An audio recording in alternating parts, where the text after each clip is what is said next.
Hi everyone, and here we are at week 5, more than halfway through the session. Week 5 is on teamwork and collaboration.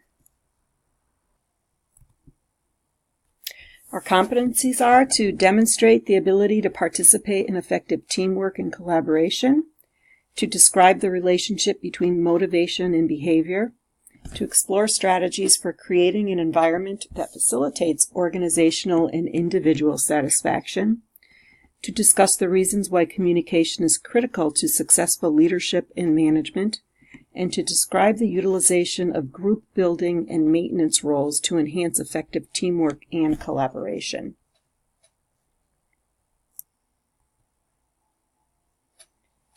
Our discussion question for this week is on strategies for motivating an interdisciplinary group. It says healthcare delivery involves different people from various disciplines to work together for positive patient outcomes. Discuss strategies for motivating an interdisciplinary group that will enhance positive behaviors, effective communication, and teamwork.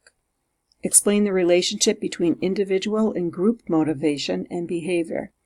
As a leader, how will your strategies promote an environment that facilitates organizational and individual satisfaction?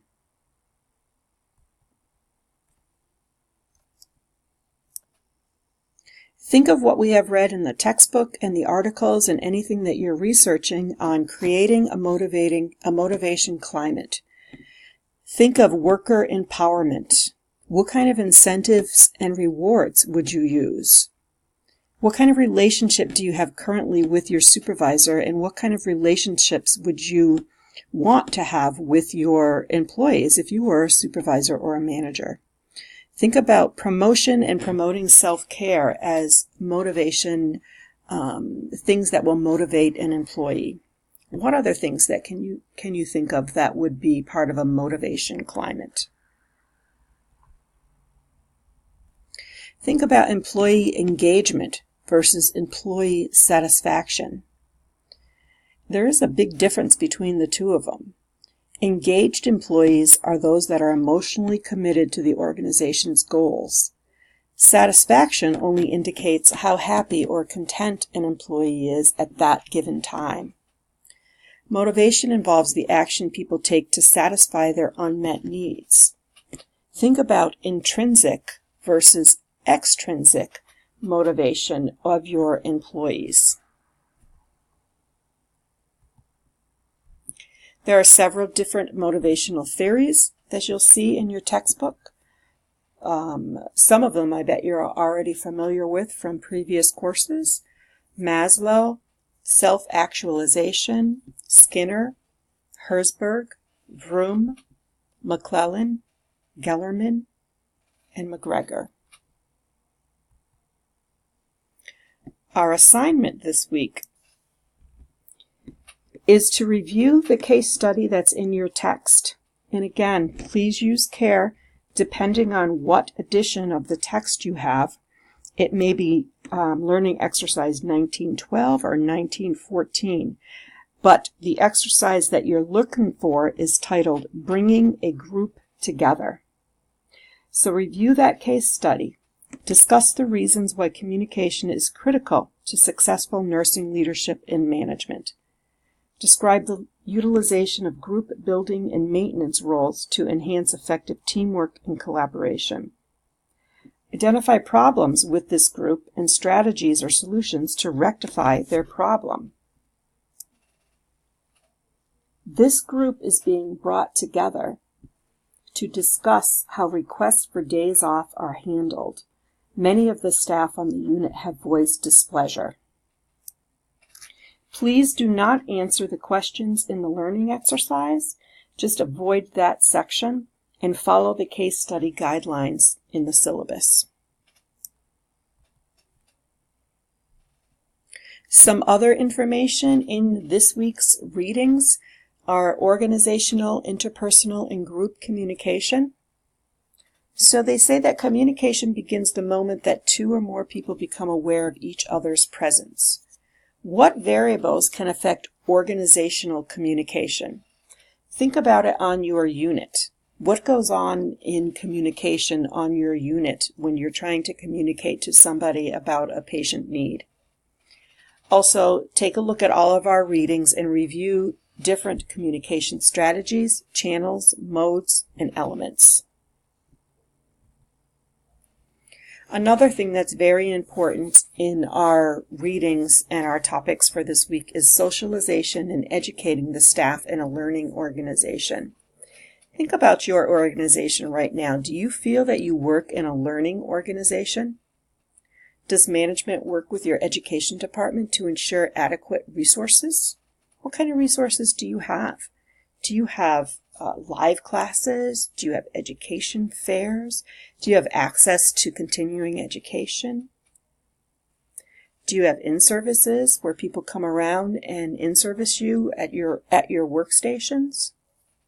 Do you have a chance to evaluate staff development activities? And then think about socialization. Have you previously thought of socialization as an important aspect for success? One of the things that I talk to our new grads about when they come in as new nurses is if they have previously worked at our facility as an assistant, they have already been socialized to the organization and the units. They know where things are, who people are, who they can ask for help and who they can't. They know what each unit is like, how each unit is run. This is a big jump over people who have not worked at the facility before. Think about evidence-based practice. Is evidence-based practice encouraged in your facility? And in your experience, how successful are preceptors, role models, and mentors? Does your facility have a preceptor course? Do they have any education available if people want to be mentors? And the last thing, or one of the other things in this week's content is conflict. Think about intergroup conflict, intrapersonal conflict, and interpersonal conflict. There are very good descriptions and examples of this in our textbook. Think about conflict management. Think about how you would be as a leader, a manager, or a supervisor in conflict management. We ultimately want to create a win-win solution, and there are all different types of the way people do conflict management.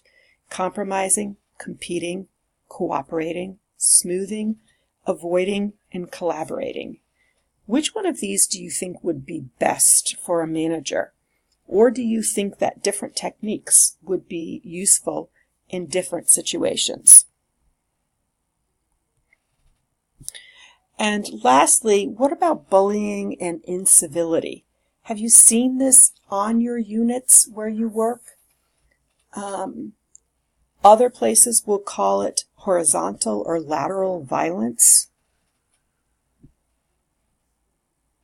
Is it something that you've seen? Does management handle it? Do they say they have a zero tolerance? And then lastly is negotiation. Think about different ways that management handles negotiation with staff members. So I know there's a lot of content in this week. Please feel free to email me with any questions, and I'll see you in the discussions.